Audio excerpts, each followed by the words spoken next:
سورۃ الکہف قرآن پاک کی اہم ترین صورتوں میں سے ہے. اسے ہر جمعہ پڑھنے کی تاکید ہے. جو شخص اسے ہر جمعہ کے روز پڑھے اس کے بارے میں نبی صلی اللہ علیہ وسلم نے فرمایا کہ جو جمعہ کے دن اس کی تلاوت کرے گا تو آئندہ جمعے تک اس کے لیے ایک خاص نور کی روشنی رہے گی، یعنی اللہ تعالیٰ اسے اپنی طرف سے ایک خاص روشنی عطا کریں گے.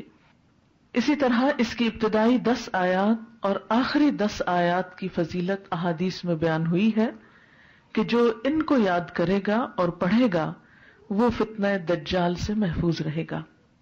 تو اس کے لیے ہم یہ کر سکتے ہیں کہ ابتدائی 10 آیات کو بھی زبانی یاد کر لیا جائے اور آخری کو بھی. تو دن کی کسی نماز میں اگر ان کو پڑھ لیا جائے تو اس طرح انشاءاللہ وہ فضیلت جو اس کی حاصل ہو سکتی ہے وہ ہو جائے گی. حضرت عائشہ رضی اللہ عنہا کی روایت سے حدیث میں آیا ہے، اور یہ حدیث بھی ضعیف جداً ہے، صرف ضعیف نہیں بلکہ ضعیف بھی بہت زیادہ ضعیف ہے، لیکن اس کا آخری حصہ جو ہے وہ صحیح مسلم میں آیا ہے، وہ میں وہاں آپ کو بیان کر دوں گی. رسول اللہ صلی اللہ علیہ وسلم نے فرمایا، کیا میں تمہیں ایسی صورت نہ بتاؤں جس کی عظمت نے زمین و آسمان کو بھر دیا ہے، اور اس کے لکھنے والے کے لیے بھی اتنا ہی اجر ہے، اور جو اس کو جمعہ کے دن پڑھے تو اس جمعہ سے لے کر جمعہ تک یعنی اگلے جمعہ تک اور 3 دن کے زیادہ بھی گناہ بخش دیے جاتے ہیں. اور جو آدمی سوتے وقت اس کی آخری 5 آیتیں پڑھے تو وہ رات کے جس حصے میں بھی اٹھنا چاہے گا اللہ اسے اٹھائے گا. تو لوگوں نے کہا ہاں اللہ کے رسول صلی اللہ علیہ وسلم ضرور بتائیے، تو آپ نے فرمایا سورۃ کہف.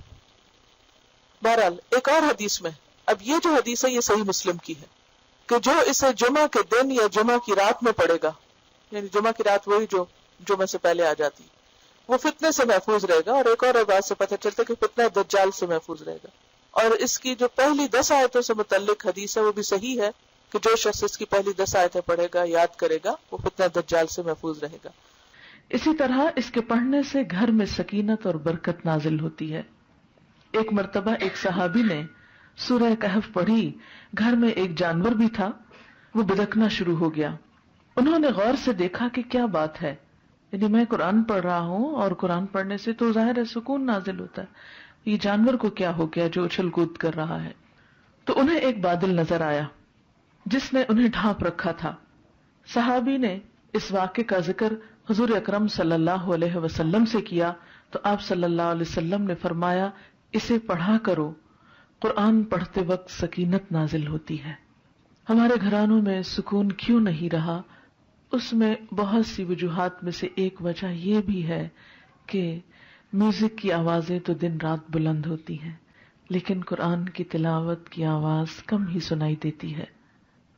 اس کے لیے میں یہ سجیسٹ کروں گی کہ ایک تو قرآن پاک کا کچھ نہ کچھ حصہ نماز فجر کے بعد بلند آواز سے تلاوت کیا کریں کہ آپ کے آس پاس کی چیزیں سنیں، آپ کے گھر کے افراد سنیں، در و دیوار سنیں، کیونکہ جہاں جہاں تک قرآن کی آواز جائے گی وہ سب چیزیں آپ کے حق میں گواہ بنے گی.